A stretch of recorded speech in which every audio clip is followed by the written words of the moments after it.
महोदय, प्रधानाचार्य महोदय, शिक्षक साथी एवं मेरे प्यारे बच्चों, जैसा कि आप देख रहे हो कि हमारे विद्यालय में स्वच्छता पखवाड़ा, पोषण माह, वीर गाथा एंड हिंदी पखवाड़ा मनाया जा रहा है।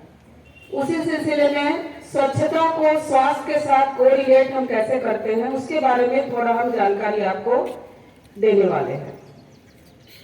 आप हमेशा सुनते होंगे कि स्वस्थ शरीर में ही स्वस्थ मन का विकास होता है और ये स्वस्थ रहने के लिए स्वच्छता एक ऐसी कड़ी है कि अगर आप स्वच्छ नहीं रहते हो तो आप स्वस्थ भी नहीं रहोगे।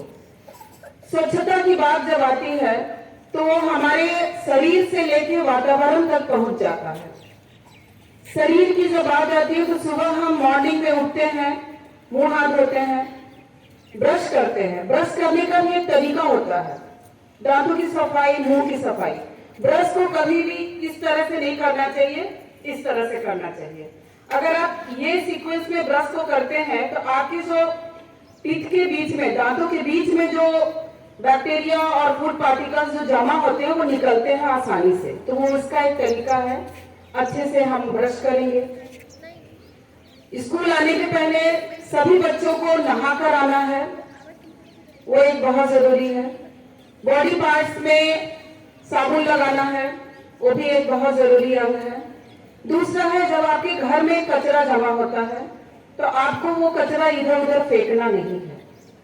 अगर आप ये सोचोगे हमारे घर का कचरा हमने बाहर फेंक दिया, जो मच्छर है और मक्खी है उसे पता नहीं है कि वो आपके घर का कचरा है तो आपके घर में नहीं आएगा। वो उस कचरे पे बैठेगा और आपके घर में भी आएगा। और आपको पता होना चाहिए कि जो मक्खी है, हाउस फ्लाई है, वो कैरियर है। कैरियर मतलब अपने साथ बहुत सारे बैक्टीरिया, वायरस, जर्म्स को ढोकर लेके चलती है और वो आपके घर में बड़े आराम से आती है। आपका अगर खाना खुला है तो उस पर बैठती है और अगर उस खाने को आप खाते हो तो फूड पॉइजनिंग और बहुत सारे कॉलरा, डायरिया जैसे बहुत सारी बीमारी होती है। तो बेटे, आप अपने घर को तो साफ रखें ही, साथ ही अपने आस पड़ोस को भी साफ रखेंगे।